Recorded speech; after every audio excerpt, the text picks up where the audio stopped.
officiate, and vows. Family, friends, coworkers, and anyone else who snuck in.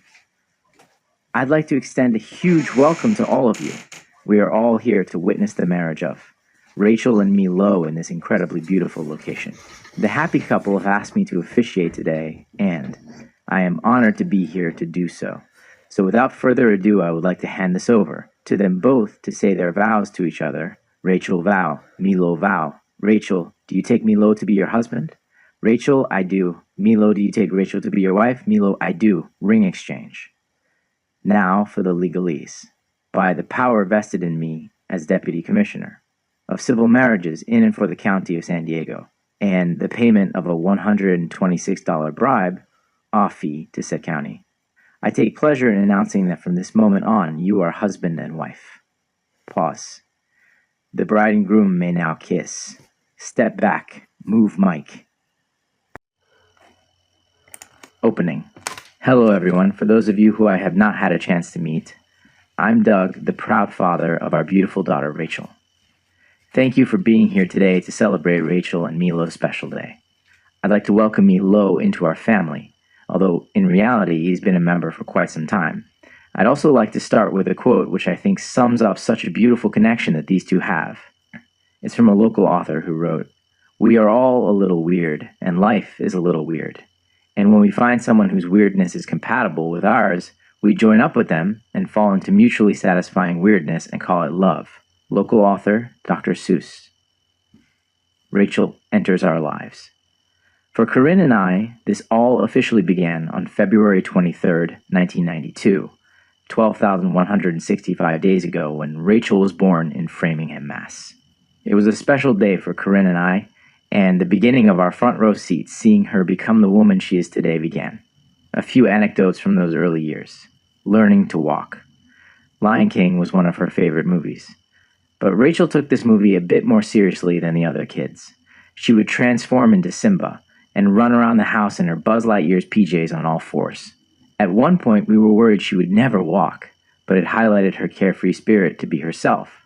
Luckily, she did learn to walk on two legs upright eventually. Reading.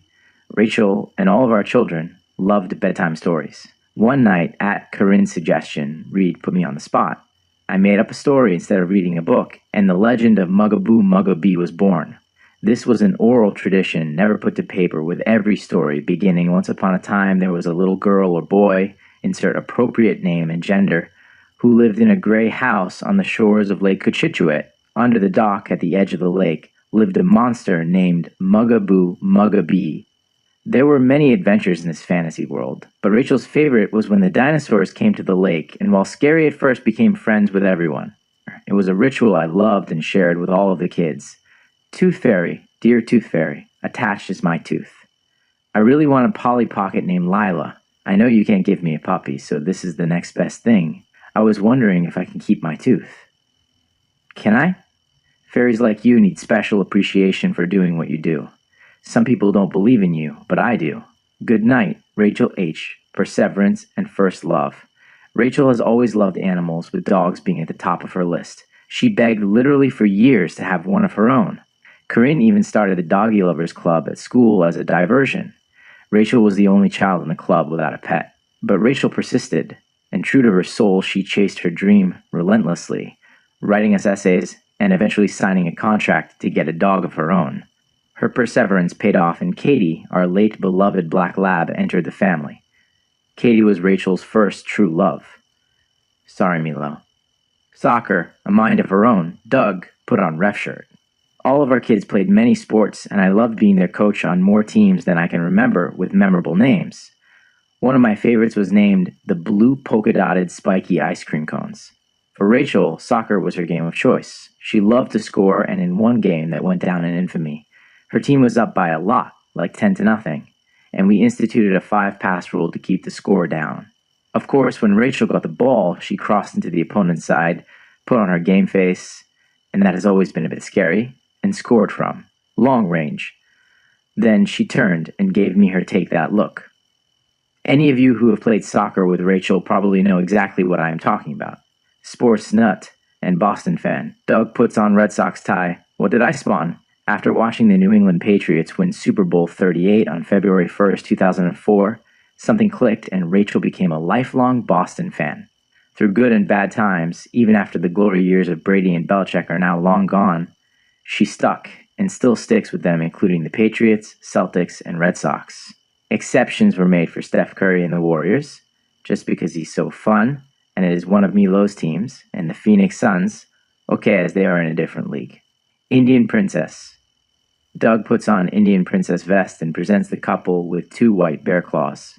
All of the kids participated in the YMCA Indian Princess and Guide program, and we went on many campouts and adventures. Everyone had to memorize the program's 6 aims and recite them to the Grand Poobah, earning a cheap plastic bear claw. We added a 7th aim, don't tell mom.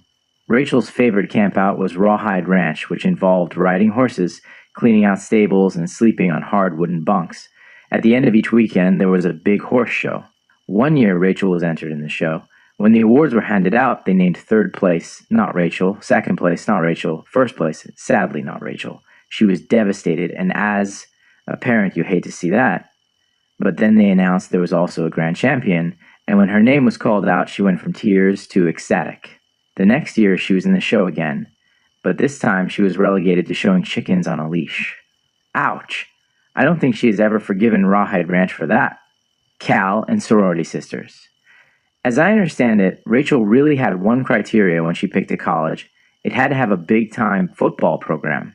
And to put icing on the cake, she became a hydration technician, Reed Waterboy, for the football team, giving her a front row seat. To all the players on the team, one of who gave her the high compliment that you make the best Gatorade I've ever had. At Cal, Rachel also found her tribe Alpha Chi Omega, where she made lifelong friendships. Raise your hand if you're a sister. Rachel was a political economy major. That really paid off as she makes her living now doing web design and development. I think she made the switch when she found out how much the web world loves good beer with their code. Okay, enough about the PM era, also known as pre-MILO. Rachel, Corinne, and I can't easily express how proud we are of the person you have become, and how happy we are to see you marrying the love of your life. Being able to actually officiate during the ceremony today brought on emotions I can't describe as Corinne and I walked you down the aisle, and the joy we experienced watching you exchange vows with MILO. Okay, let's talk a bit about how these two arrived here today. Post-Cal, how they met. June 19th, 2014, 4,013 days ago. Rachel is living in Berkeley and has signed up for a soccer league as a free agent. Rather than wait for the league admin to assign her to a team, she heads to the field on opening night hoping to pick up a team, a game, and of course, a win. MILO, already on a team, is there, and they run into each other. Rachel finds a team to play on. MILO's team, but his team has too many players, so MILO ends up playing on the opposing team. During the game, apparently MILO tried to correct the ref on a bad call made, but Rachel, who always knows the rules, told MILO he was wrong. Great first impression, Rach. Rachel will tell you her team won that night, of course with that smirk of cockiness she has. They did eventually end up playing on the same team. But the seed was planted in both of their minds that the other was, let's say, a person of interest. Is that a date? August 2nd, 2014, 3,969 days ago. After that night's game, MILO asked Rachel if she wanted to go see an earthquake game, the local MLS club. She agreed, but when other teammates heard about their plan, they crashed the party by tagging along. Rachel will tell you that, while it could have been a first date, the date crashers made it a non-date. Actual first date, August 25th, 2014, 3,946 days ago. But about a month later, MILO asked her out to see a San Francisco Giants game, and thus they had their official first date. MILO meets the family. September 19th, 2014, 3,921 days ago. Corinne and I get to meet MILO for the first time. His test was to be taken out on Mission Bay to try wakeboarding, and of course, he got up after a few tries. My only worries were, is he a dog person? Did he go to Stanford? And is he a soccer person? Regarding dogs, he did and does have a cat with the name of all things cat, but he does love dogs. He did not go to Stanford, Cal Nemesis, but rather got his undergraduate and master's right here in San Diego at SDSU. And he loves soccer with his team being Liverpool. MILO even did an overnight trip to Liverpool just to see one game and then immediately flew home. Check, check, check. We fell in love with MILO right away. The Tale of the Cat Thief. On September 29th, 2023, 624 days ago, MILO proposed with a big-ass, expensive diamond ring. On November 5th, 2024, 221 days ago, disaster struck when the ring disappeared. How did Rachel feel? Panic and sadness and a mad search for the missing ring. What did MILO do? Consoles Rachel. Helped look everywhere, retracing their steps, but to no avail. He bought a new ring, cubic zirconium this time, around mid-December 2024, about 168 days ago, and even re-proposed to Rachel. On March 23rd, 2025, 83 days ago, Rachel finds the original ring hidden in Cat's cat tree by chance. Bad cat. Happy ending. Just this week I asked Rachel what she loves about MILO. 1. He cooks dinner every night for a very picky eater and serves me. 2. Super smart. She came to this conclusion after hearing MILO on a phone interview in the other room and realized just how well spoken and smart he is. 3. He's a good pet parent to Coda and Cat. 4. He has a kind heart and always wants to do the right thing and be nice to everyone. One word? Goofy. Just this week I asked MILO what he loves about Rachel. 1. She makes anywhere we are feel like a home, the type of place you can completely exhale and feel like yourself. 2. She brings a fire and a sense of humor to life, someone you can joke and be sarcastic with without being too sensitive, and a sense of competition that makes each other want to be the best we can for each other. 3. She has a drive for her passions, whether it be playing soccer 5 times a week, building furniture from scratch in the basement, or baking the perfect eggless recipe when there's no perfect substitute for eggs. By the way, MILO is allergic to eggs, but world be damned she'll create one. One word, I think I'll get credit for using an SAT word, ardent. Okay, let's wrap this up, shall we? I'd like to close and get this party started with another quote. Vote. Would you like to hear from Audrey Hepburn or Mac Guff from Juno? 1. The best thing to hold on to in life is each other, Audrey Hepburn. Or 2. The best thing you can do is find a person who loves you for exactly who you are. Good mood, bad mood, ugly, pretty, handsome, what have you. The right person is still going to think the sun shines out of your ass. That's the kind of person that's worth sticking with. Mac Guff in Juno. Rachel, MILO, do that and everything else will be fine. Daily window sign presentation, toast.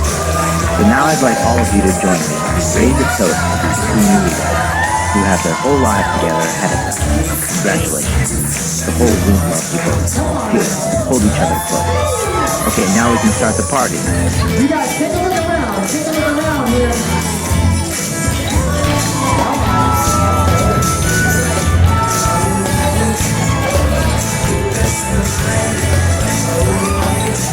It's okay, take a look around here. All these people, good to see you tonight.